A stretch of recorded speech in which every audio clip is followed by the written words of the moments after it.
TV. बहुत समय पहले की बात है। एक गांव में एक धोबी रहता था। उसके पास एक गधा था। वह दिन भर गधे पर कपड़ा रखकर इधर उधर लेके जाता था। इसी तरह गधा दिन भर अपने मालिक के लिए मेहनत करता था। वह धोबी बहुत ही कंजूसी और निर्दयी था। वह अपने गधे के लिए चारे का प्रबंध भी नहीं करता था। बस कभी टाइम मिले तो चरने के लिए खुला छोड़ दिया करता था। वहाँ आसपास में कोई चरने का जगह भी नहीं था। समय पर खाना नहीं पाने के कारण गधा शरीर से बहुत कमजोर हो गया था। एक दिन गधा चरते चरते जंगल में चला गया।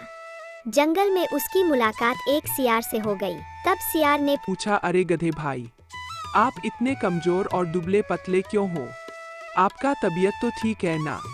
सियार की बात सुनकर गधा दुखी होकर बोला, अब क्या बताऊं सियार भाई, मेरा मालिक मुझसे दिन भर खूब काम करा लेता है और खाने को कुछ नहीं देता। टाइम मिले तो इधर उधर मुंह मारना पड़ता है, इसलिए मेरा शरीर बहुत कमजोर हो गया है। बस इतनी सी बात। अब आप समझिए कि आपके भूखमरी के दिन गए। यहाँ पास ही में एक सब्जी का बाग है। वहाँ तरह तरह की सब्जियां उगी हुई है। मैंने बाग में जाने के लिए एक जगह भी ढूंढ ली है।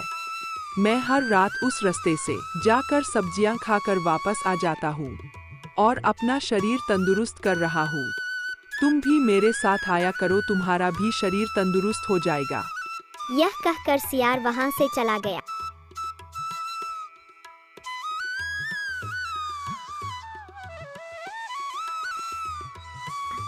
और गधा वहाँ से अपने घर लौट आया।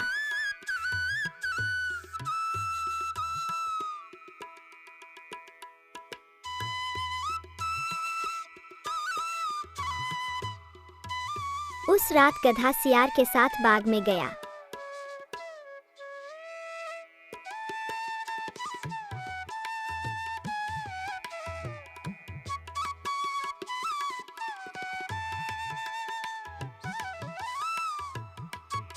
और उस बाग में घुसकर बहुत दिनों के बाद चैन का भरपेट भोजन किया। फिर पेट भरने के बाद सियार जंगल की ओर चला गया और गधा अपने घर चला गया।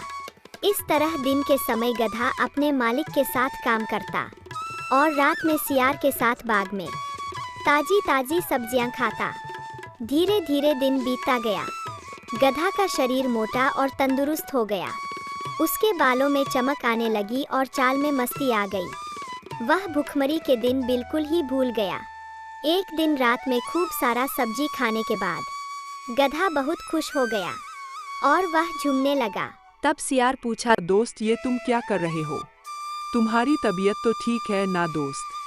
क्या हो गया है तुम्हें? तब गधा आंखें बंद करके और मुंह ऊपर करके बोला, आज मैं बहुत खुश हूँ और मेरा दिल गाना गाने का कर रहा है। अच्छा भोजन करने के बाद गाना गाया जाता है। सोच रहा हूँ कुछ राग गाऊं।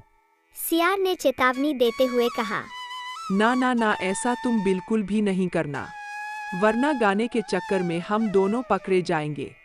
ये मत भूलो कि हम दोनों यहाँ चोरी कर रहे हैं। तुम मुसीबत को नेवता मत दो। अरे भाई, तुम जंगली के जंगली रह गए। संगीत के बारे में तुम क्या जानो? कुछ सीखो मुझसे। सियार ने हाथ जोड़कर गधे से कहा, देखो, संगीत के बारे में मैं कुछ नहीं जानता। मैं तो केवल अपनी जान बचाना जानता हूँ। तुम अपनी बेसुरा आवाज की जिद छोड़ दो, इसी में हम दोनों की भलाई है। गधा सियार की बात का बुरा मानकर उससे बहस करने लगा।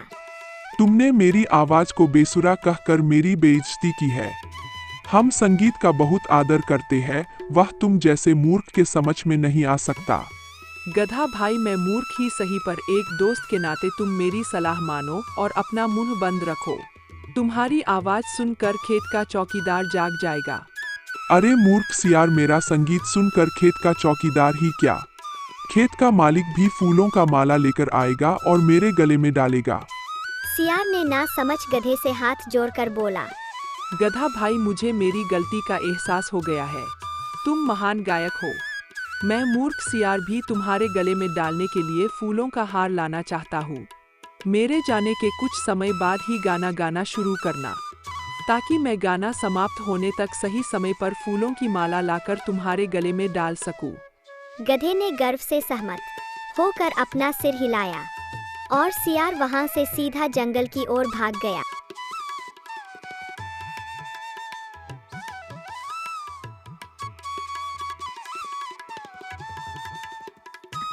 गधा सियार के जाने के कुछ समय बाद गाना गाना शुरू किया।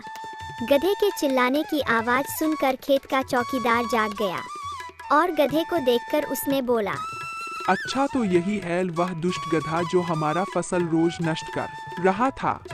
रुको अभी मैं तुमको मजा चखाता हूँ। फिर चौकीदार गधे के पास गया और डंडा लेकर पीटने लगा। मार खाते खाते गधा अधमरा हो गया और बेहोश हो गया। तब चौकीदार उसे छोड़ दिया।